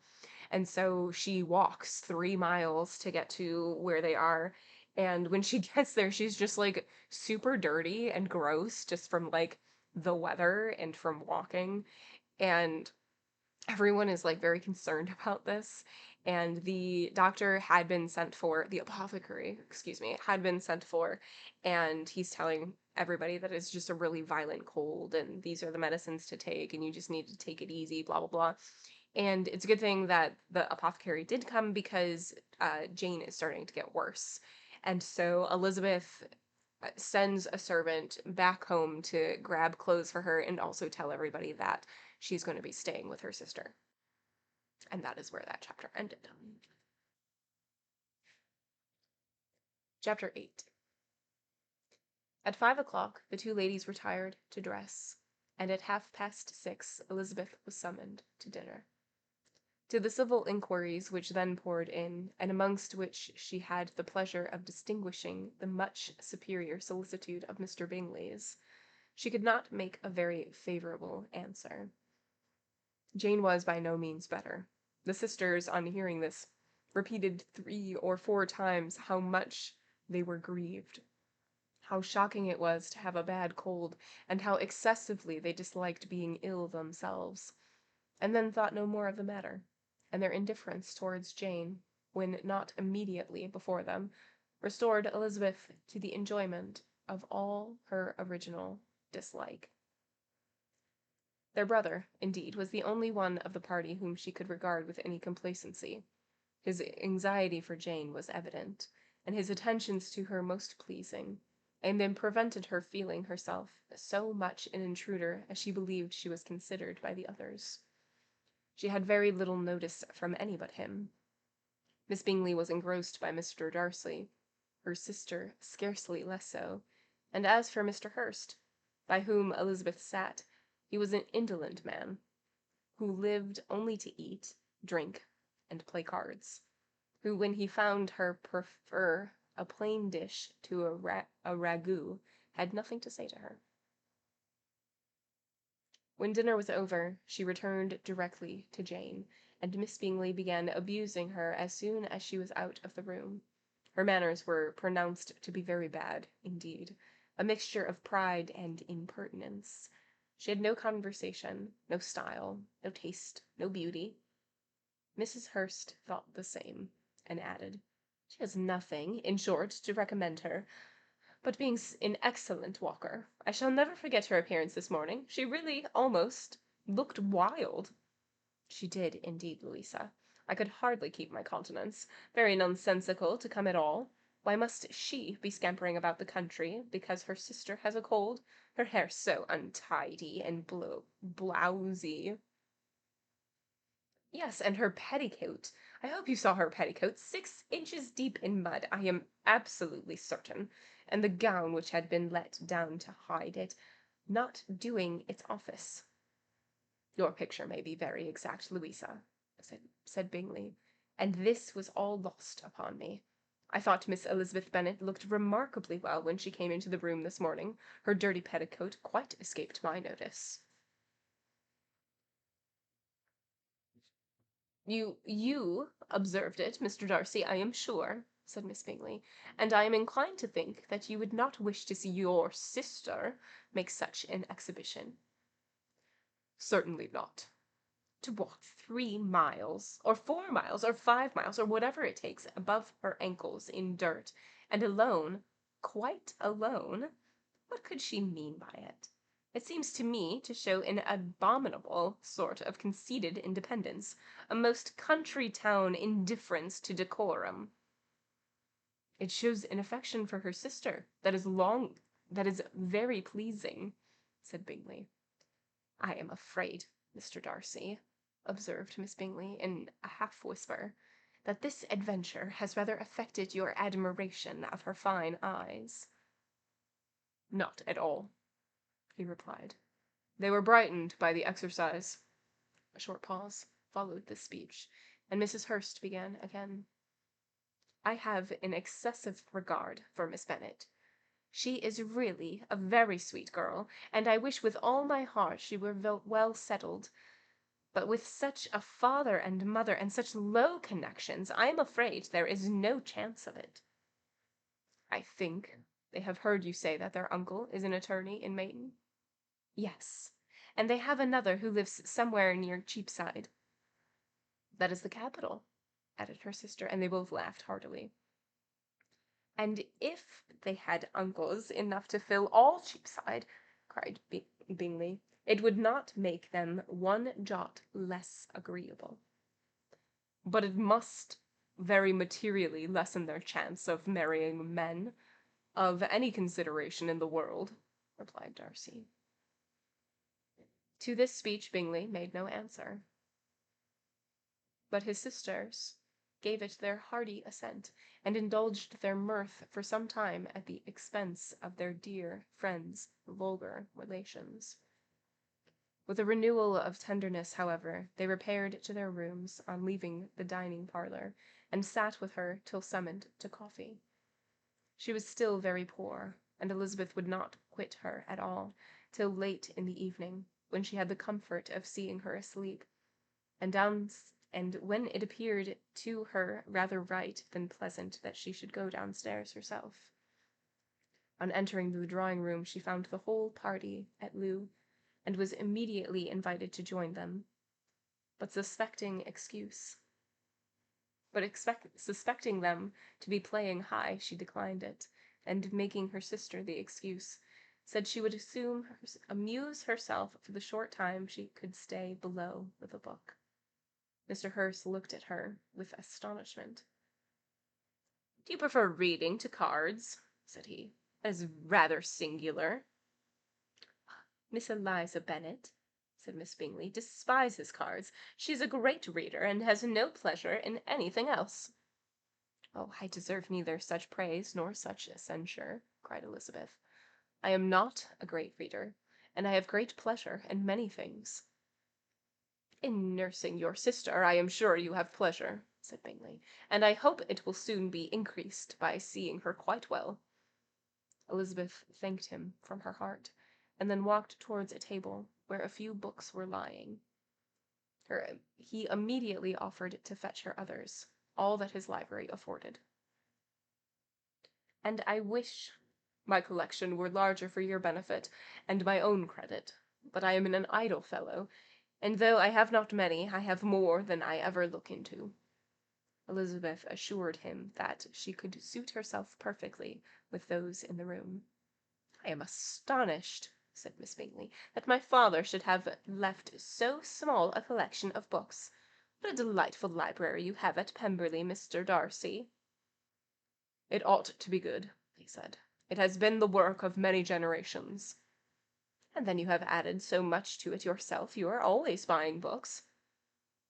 I cannot comprehend the neglect of a family library in such days as these. Neglect! I am sure you neglect nothing that can add to the beauties of that noble piece. Charles, when you build your house, I wish it may be half as delightful as Pemberley. I wish it may. But I would really advise you to make your purchase in that neighbourhood, and take Pemberley for a kind of model. There is not a finer country in England than Derbyshire. With all my heart. I will buy Pemberley itself, if Darcy will sell it. I am talking of possibilities, Charles. Upon my word, Caroline, I should think it more possible to get Pemberley to purchase than by imitation. Elizabeth was so caught by what passed as to leave her very little attention for her book, and soon, laying it wholly aside, she drew near the card table and stationed herself between Mr. Bingley and his eldest sister to observe the game. "Is Miss Darcy much grown since the spring?" said Miss Bingley. "Will she be as tall as I am?" "Oh, I think she will. She is now about Miss Elizabeth Bennet's height, or rather taller. How long to see her again! How I long to see her again! I never met with anybody who delighted me so much.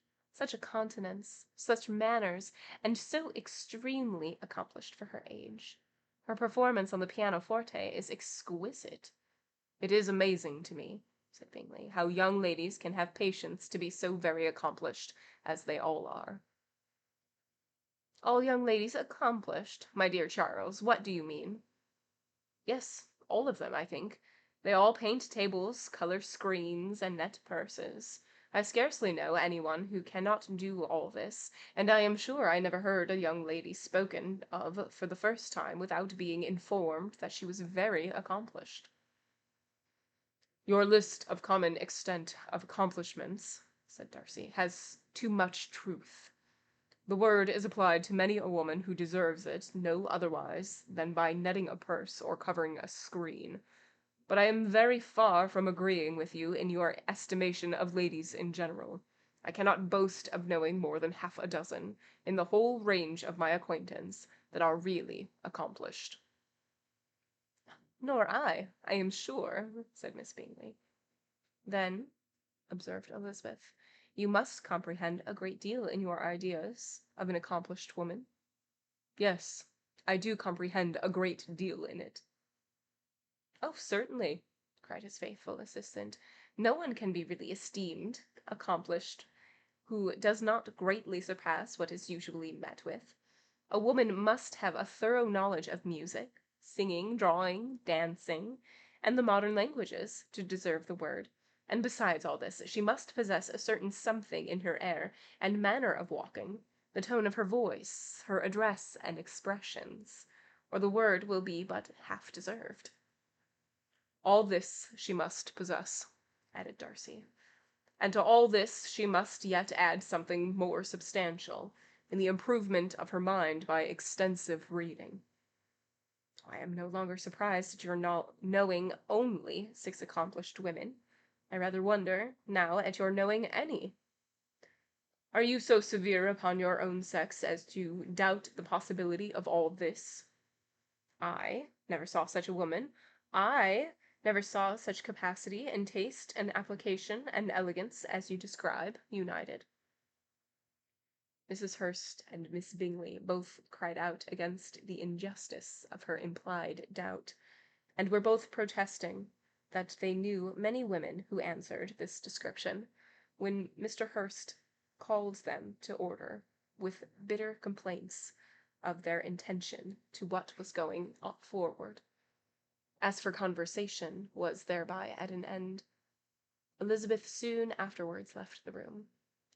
Eliza Bennet, said Miss Bingley, when the door was closed on her, is one of those young ladies who seek to recommend themselves to the other sex by undervaluing their own, and with many men, I dare say, it succeeds, but in my opinion it is a paltry device, a very mean art. Undoubtedly, replied Darcy, to whom this remark was chiefly addressed. There is meanness in all the arts which ladies sometimes condescend to employ for captivation. Whatever bears affinity to cunning is despicable. Miss Bingley was not so entirely satisfied with this reply as to continue the subject. Elizabeth joined them again only to say that her sister was worse, and that she could not leave her. Bingley urged Mrs. Jones being sent for immediately, while his sisters, convinced that no country advice could be of any service, recommended an express to town for one of the most eminent physicians. This she would not hear of, but she was not so unwilling to comply with their brother's proposal, and it was settled that Mr. Jones should be sent for early in the morning, if Miss Bennet were not decidedly better. Bingley was quite uncomfortable. His sisters declared that they were miserable. They solaced their wretchedness, however, by duets after supper, while he could find no better relief to his feelings than by giving his housekeeper directions that every possible attention might be paid to the sick lady and her sister. End of chapter 8. All right, so this chapter,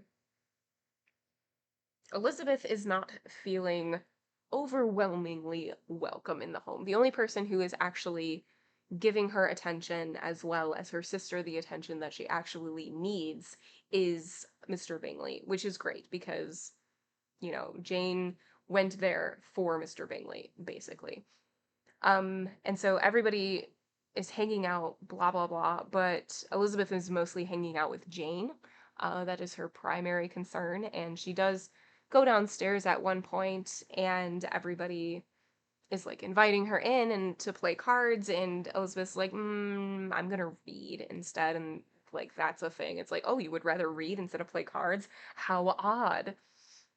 And then we get into this conversation, which is weird also, but we're talking about like what an accomplished woman means, like what it means for accomplished to be endowed on women. And some of it it's like very like crafty, like homemakery things, blah blah blah, and Mr. Darcy is like, yeah, like that's all good and great, but like it would be cool if they also knew several languages and if they were well read and like higher intellectual things rather than just like, or higher intellectual things rather than just like, I can cross stitch this thing, I can whatever.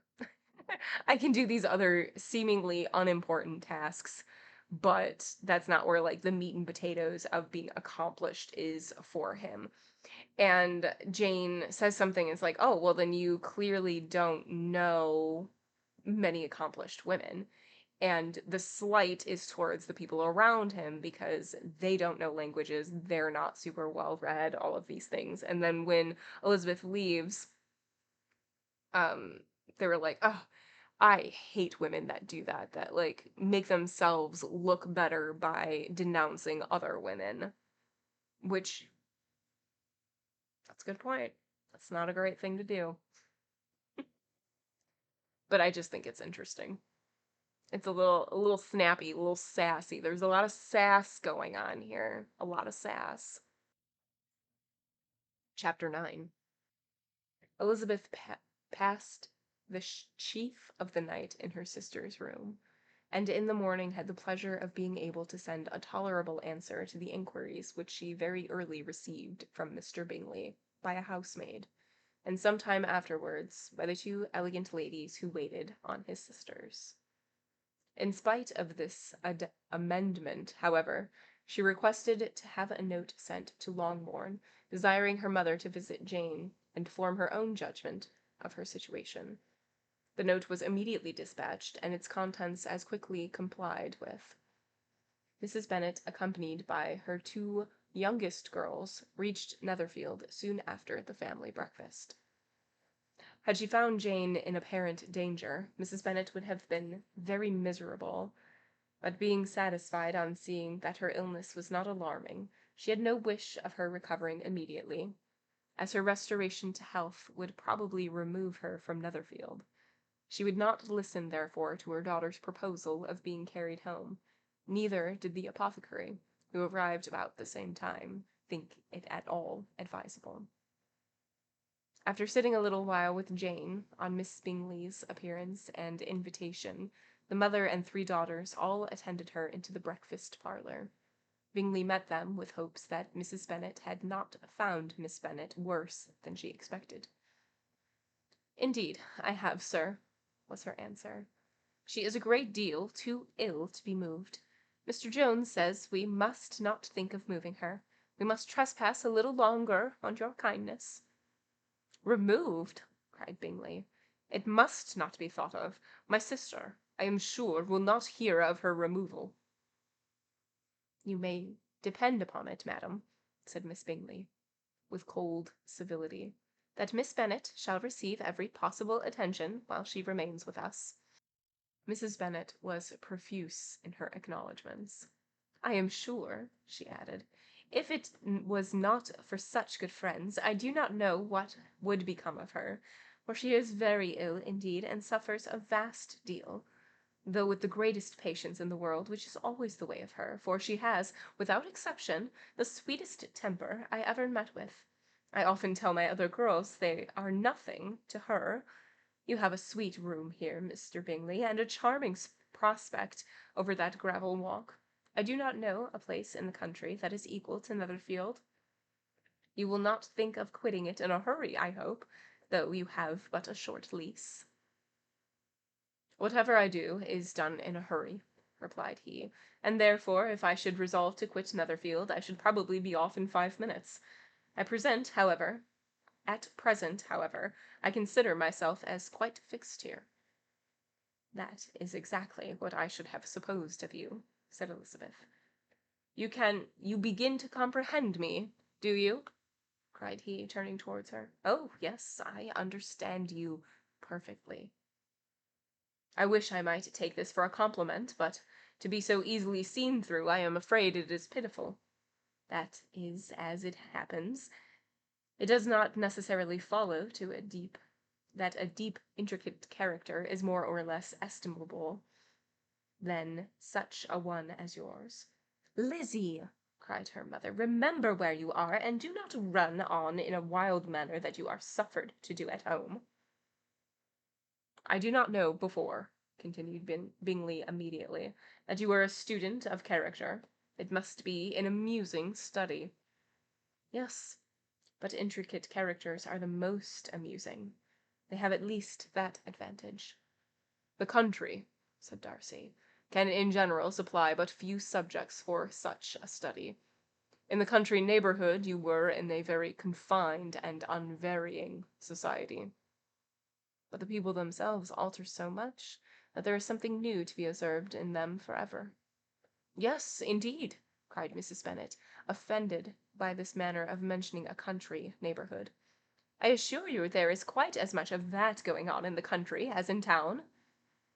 Everybody was surprised, and Darcy, after looking at her for a moment, turned silently away. Mrs. Bennet, who fancied she had gained a complete victory over him, continued her triumph. I cannot see that London has any great advantage over the country, for my part, except the shops and public places. The country is a vast deal pleasanter, is not it, Mr. Bingley?" "When I am in the country," he replied, "I never wish to leave it, and when I am in town it is pretty much the same. They have each their advantages, and I can be equally happy in either." "Ay, that is because you have the right disposition. But that gentleman," looking at Darcy, "but that gentleman seemed to think the country was nothing at all." "Indeed, mamma, you are mistaken," said Elizabeth, blushing for her mother. "You quite mistook Mr. Darcy. He only meant that there were not such a variety of people to be met with in the country as in town, which you must acknowledge to be true." "Certainly, my dear, nobody said there were. But as to not meeting with many people in this neighbourhood, I believe there are few neighbourhoods larger. I know we dine with 24 families." Nothing but concern for Elizabeth could enable Bingley to keep his countenance. His sister was less delicate, and directed her eye towards Mr. Darcy with a very expressive smile. Elizabeth, for the sake of saying something that might turn her mother's thoughts, now asked her if Charlotte Lucas had been at Longbourn since her coming away. "Yes. She called yesterday with her father. What an agreeable man Sir William is, Mr. Bingley, is he not? So much the man of fashion, so genteel and easy. He has always something to say to everybody. That is my idea of good breeding, and those persons who fancy themselves very important and never open their mouths quite mistake the matter." "Did Charlotte dine with you?" "No. She would go home. I fancy she was wanted about the mince pies. For my part, Mr. Bingley, I always keep servants that can do their own work. My daughters are brought up differently. But everybody is to judge for themselves, and the Lucases are a very good sort of girls, I assure you. It is a pity they are not handsome. Not that I think Charlotte very plain, but then she is our particular friend." "She seems a very pleasant young woman," said Bingley. "Oh, dear, yes. But you must own she is very plain. Lady Lucas herself has often said so, and envied my Jane's beauty. I do not like to boast of my own child, but to be sure, Jane, one does not often see anybody better looking. It is what everybody says. I do not trust my own partiality. When she was only 15, there was a gentleman at my brother Gardiner's in town, so much in love with her, that my sister-in-law was sure he would make an effort before we came away. But, however, he did not. Perhaps he thought her too young. However, he wrote some verses on her, and very pretty they were." "And so ended his affection," said Elizabeth impatiently. "There has been many a one, I fancy, overcome with the same way. I wonder who first discovered the efficacy of poetry in driving away love." I have been used to consider poetry as the food of love," said Darcy. "Of a fine, stout, healthy love, it may. Everything nourishes what is strong already. But if it is only a slight, thin sort of inclination, I am convinced that one good sonnet will starve it entirely away." Darcy only smiled, and the general pause which ensued made Elizabeth tremble lest her mother should be exposing herself again. She longed to speak, but could think of nothing to say. And after a short silence, Mrs. Bennet began repeating her thanks to Mr. Bingley for his kindness to Jane, with an apology for troubling him also with Lizzie. Mr. Bingley was unaffectedly civil in his answer, and forced his younger sister to be civil also, and say what the occasion acquired. She performed her part, indeed, without much graciousness, but Mrs. Bennet was satisfied, and soon afterwards ordered her carriage. Upon this signal, the youngest of her daughters put herself forward. The two girls had been whispering to each other during the whole visit, and the rest of it was, that the youngest should tax Mr. Bingley with having promised on his first coming into the country to give a ball at Netherfield. Lydia was a stout, well-grown girl of 15, with a fine complexion and good-humoured countenance, a favourite with her mother, whose affection had brought her into public at an early age. She had high animal spirits, and a sort of natural self-consequence, which the attentions of the officers, to whom her uncle's good dinners and her own easy manners recommended her, had increased into assurance. She was very equal, thereafter, to address Mr. Bingley on the subject of the ball, and abruptly reminded him of his promise, adding that it would be the most shameful thing in the world if he did not keep it. His answer to this sudden attack was delightful to their mother's ear. "I am perfectly ready, I assure you, to keep my engagement, and when your sister is recovered you shall, if you please, name the very day of the ball. But you would not wish to be dancing while she is ill." Lydia declared herself satisfied. Oh, yes, it would be very much better to wait till Jane was well, and by that time most likely Captain Carter would be at Meryton again. And when you have given your ball, she added, I shall insist on their giving one also. I shall tell Colonel Forster it will be quite a shame if he does not. Mrs. Bennet and her daughters then departed, and Elizabeth returned instantly to Jane, leaving her own and her own relations' behaviours to the remark of the two ladies and Mr. Darcy, the latter of whom, however, could not be prevailed on to join in their censure of her, in spite of all Miss Bingley's witticisms on fine eyes. End of chapter 9. All right, so this chapter, we have Jane, who is still, like, not getting any better. And, I mean, she is, but she's not really. And so Elizabeth sends a message back home asking for her mother to come and see. And if her mother says that it is not okay for her to travel, then she's not going to travel. And so Mama Bennet comes along with the two youngest, Lydia and somebody else, forgot the name. It's fine. I told you that I wouldn't remember them. I'm just proving what I already said.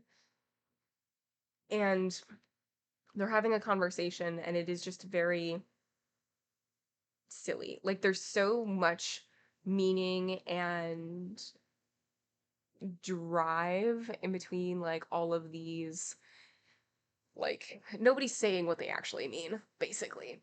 And there is a point where Darcy says something about being in the countryside, and Mrs. Bennet takes it the wrong way and sort of like comes back, and it's kind of an embarrassment to Elizabeth because of it, because she misunderstood, and that's not at all what Darcy was saying. And so Elizabeth sort of like comes back in, and they're talking about and stuff. And then before the Bennets leave, Lydia is like, excuse me, you promised to give a ball and you have not done that. And then they were like, okay, but well, can we wait until Jane is better because she can't dance right now? And then Lydia's like, yes, and by that time Colonel Forster might be back, and then we'll have two balls and it will be great, and I will dance the night away. And that's where the chapter ended. Yeah, there's a lot of like undercurrent, like, I'm not saying this, but I'm definitely saying this. Everything. Everything seems to be like laced with other meanings. Or is supposed to be like read a different way. Or not read, but like, you know what I mean? Taken a different way. Okay. All right. Chapter 10. The day passed much as the day before had. Mrs. Hurst and Miss Bingley had spent some hours of the morning with the invalid, who continued, though slowly, to mend, and in the evening Elizabeth joined their party in the drawing-room. The loo table, however, did not appear. Mr. Darcy was writing, and Miss Bingley seated near him, was watching the progress of his letter, and repeatedly calling off his attention by messages to his sister. Mr. Hurst and Mr. Bingley were at piquet, and Mrs. Hurst was observing their game. Elizabeth had took up some needlework, and was sufficiently amused in attending to what passed between Darcy and his companion. The perpetual commendations of the lady either on his handwriting, or on the evenness of his lines, or on the length of his letter, was the perfect unconcern with which her praises were received, formed a curious dialogue, and was exactly in unison with her opinion of each. "How delighted Miss Darcy will be to receive such a letter." He made no answer. "You write uncommonly fast." "You are mistaken. I write rather slowly." "How many letters you must have occasion to write in the course of the year! Letters of business, too! How odious I should think them!" "It is fortunate, then, that they fall to my lot instead of to yours." "Pray tell your sister how I long to see her." "I have already told her so once, by your desire." "I'm afraid you do not like your pen. Let me mend it for you. I mend pens remarkably well." "Thank you, but I always mend my own." "How can you contrive to write so even?" He was silent. "Tell your sister I am delighted to hear of her improvement on the harp, and pray let her know that I am quite in raptures with her beautiful little design for the table, and I think it infinitely superior to Miss Grantley's." "Will you give me leave to defer your raptures till I write again? At present I have not room to do them justice." "Oh, it is of no consequence. I shall see her in January. But you will always write such charming, long letters to her, Mr. Darcy." "They are generally long, but whether always charming it is not for me to determine." "It is a rule with me that a person who can write a long letter with ease cannot write ill." "That will not do for a compliment to Darcy Carolyn," cried her brother, "because he does not write with ease. He studies too much for words of 4 syllables. Do you not, Darcy?" "My style of writing is very different from yours." "Oh!" cried Miss Bingley. "Charles writes in the most careless way imaginable. He leaves out half his words and blots the rest." "My ideas flow so rapidly that I have not time to express them, by which means my letters sometimes convey no ideas at all at my correspondence." Your humility, Mr. Bingley," said Elizabeth, must disarm reproof." "Nothing is more deceitful," said Darcy, "than the appearance of humility. It is often only carelessness of opinion, and sometimes an indirect boast." "And which of the two do you call my little recent piece of modesty?" "The indirect boast, for you are really proud of your own defects in writing, because you consider them as proceeding from a rapidity of thought and carelessness of execution which is not estimable. You think at least highly interesting. The power of doing anything with quickness is always much prized by the possessor, and often without any attention to the imperfection of the performance. When you told Mrs. Bennet this morning that if you ever resolved on quitting Netherfield, you should be gone in 5 minutes, you meant it to be a sort of panegyric, of compliment to yourself, and yet what is there so very laudable in a precipitance which must leave very necessary business undone, and can be of no real advantage to yourself or anyone else?" "Nay," cried Bingley, "this is too much, to remember at night all the foolish things that were said in the morning, and yet, upon my honour, I believed what I said of myself to be true, and I believe it at this moment. At least, therefore, I did not assume the character of needless precipitance, merely to shew off before the ladies." "I dare say you believed it, but I am by no means convinced that you would be gone with such celerity. Your conduct would be quite as dependent on chance as that of any man I know, and if, as you were mounting your horse, a friend were to say, 'Bingley, you had better stay till next week,' you would probably do it, You would probably not go, and at another word might stay a month. You have only proved by this, cried Elizabeth, that Mr. Bingley did not do justice to his own disposition. You have shown him off now much more than he did himself. I am exceedingly gratified, said Bingley, by your converting what my friend says into a compliment on the sweetness of my temper, but I am afraid you are giving it a turn which that gentleman did by no means intend, for he would certainly think the better of me, if under such a circumstance I were to give a flat denial, and ride off as fast as I could. Would Mr. Darcy then consider the rashness of your original inclination as atoned for by your obstinacy in adhering to it? Upon my word, I cannot exactly explain the matter. Darcy must speak for himself. You expect me to account for opinions which you choose to call mine, but which I have never acknowledged. Allowing the case, however, to stand according to your representation, you must remember, Miss Bennet, that the friend who is supposed to desire his return to the house, and the delay of his plan, has merely desired it, asked it without offering one argument in favour of its propriety. To yield readily, easily, to the persuasion of a friend is no merit with you.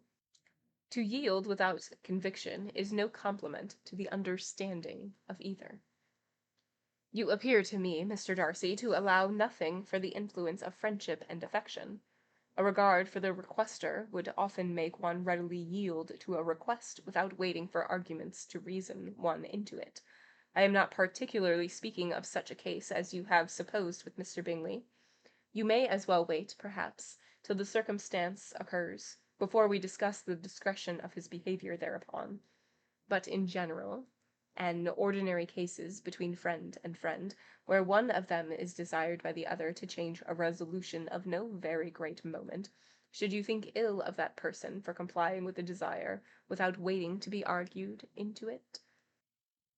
Will it not be advisable, before we proceed on this subject, to arrange with rather more precision the degree of importance which is to appertain to this request, as well as the degree of intimacy subsisting between the parties? By all means, cried Bingley. Let us hear all the particulars, not forgetting their comparative height and size, for that will have more weight in the argument, Miss Bennet, than you may be aware of. I assure you that if Darcy were not such a great tall fellow, in comparison with myself, I should not pay him half so much deference. I declare I do not know a more awful subject than Darcy, on particular occasions, and in particular places, as his own house especially, and of a Sunday evening when he has nothing to do. Mr. Darcy smiled, but Elizabeth thought she could perceive that he was rather offended, and therefore checked her laugh. Miss Bingley warmly represented the indignation he had received in an expostulation with her brother for talking such nonsense. "I see your design, Bingley," said his friend. "You dislike an argument, and want to silence this." "Perhaps I do. Arguments are too much like disputes. If you and Miss Bennet will defer yours till I am out of the room, I shall be very thankful, and then you may say whatever you like of me." "What you ask," said Elizabeth, "is no sacrifice on my side, and Mr. Darcy had much better finish his letter." Mr. Darcy took her advice, and did finish his letter. When that business was over, he applied to Miss Bingley and Elizabeth for the indulgence of some music. Miss Bingley moved with alacrity to the pianoforte, and after a polite request that Elizabeth would lead the way, which the other as politely and more earnestly negatived, she seated herself. Mrs. Hurst sang with her sister, and while they were thus employed, Elizabeth could not help observing, as she turned over some music books that lay on the instrument, how frequently Mr. Darcy's eyes were fixed on her. She hardly knew how to suppose that she could be an object of admiration to so close a man, and yet that she should look at her because he disliked her, was still more strange. She could only imagine, however, at last, that she drew his notice because there was a something about her more wrong and reprehensible, according to his ideas of right, than in any other person present. The supposition did not pain her. She liked him too little to care for the approbation. After playing some Italian songs, Miss Bingley varied the charm by a lively Scotch air, and soon afterwards Mr. Darcy, drawing near Elizabeth, said to her, "Do not you feel a great inclination, Miss Bennet, to seize such an opportunity of dancing a reel?" She smiled, but made no answer. He repeated the question, with some surprise at her silence. "Oh," said she, "I heard you before, but I could not immediately determine what to say in reply. You wanted me, I know, to say yes, that you might have the pleasure of despising my taste, but I always delight in overthrowing those kind of schemes, and cheating a person of their premeditated contempt. I have therefore made up my mind to tell you that I do not want to dance a reel at all. And now despise me, if you dare." "Indeed, I do not dare." Elizabeth, having rather expected to affront him, was amazed at his gallantry. But there was a mixture of sweetness and archness in her manner which made it difficult for her to affront anybody. And Darcy had never been so bewitched by any woman as he was by her.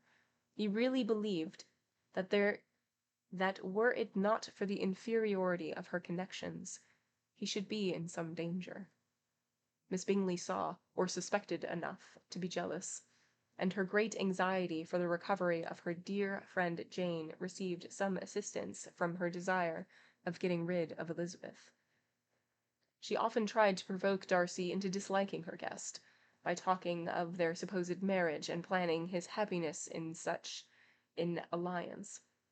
"I hope," said she, as they were walking together in the shrubbery the next day, "you will give your mother-in-law a few hints, when this desirable event takes place, as to the advantage of holding her tongue, and if you can compass it, do cure the younger girls of running after the officers, and if I may mention so delicate a subject, endeavour to check that little something, bordering on conceit and impertinence, which your lady possesses.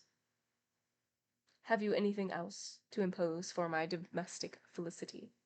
Oh, yes. Do let the portraits of your uncle and Aunt Philip be placed in the gallery at Pemberley. Put them next to your great uncle the judge. They are in the same profession, you know, only in different lines. As for your Elizabeth's picture, you must not attempt to have it taken, for what painter could do justice to those beautiful eyes?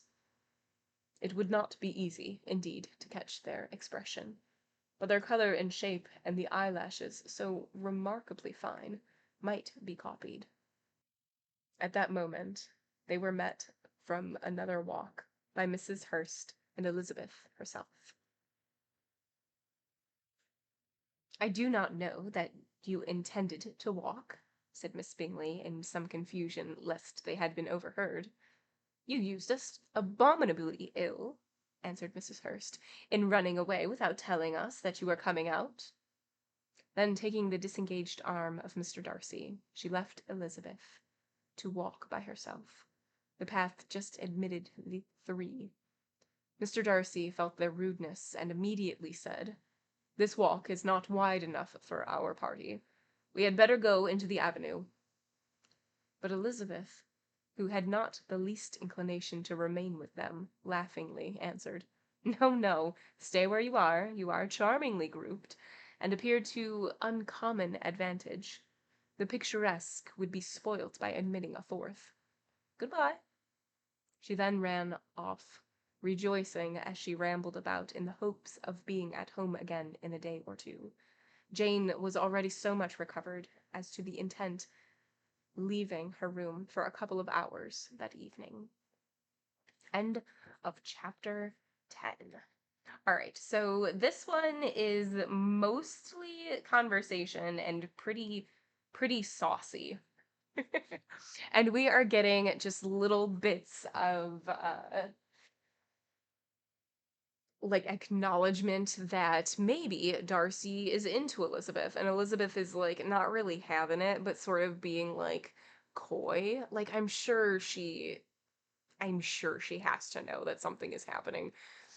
the whole like, do you want to dance? And then she just doesn't really answer, and then it's just like, yeah, I know you wanted me to say yes, but I am not going to do that.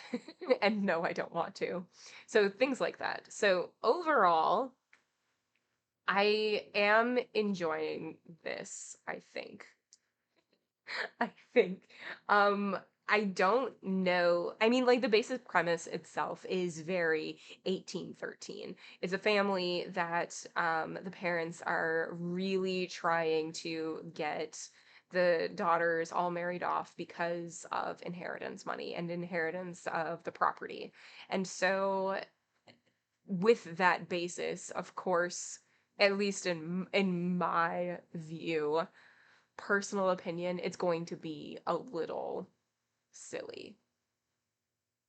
But it is kind of nice to see the like almost backtracking that Darcy is doing in his head to be like, well, I guess she's not as terrible. She's not as horrible. Okay, I guess she reads. She's kind of smarter than I thought that she was going to be, like that sort of thing.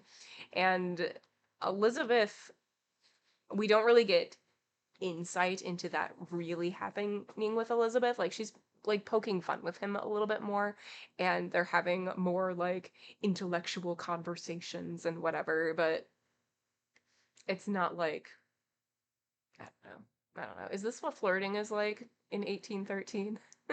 First you're like mean to each other, and then you're like, ah, you're not terrible. Maybe we'll get married.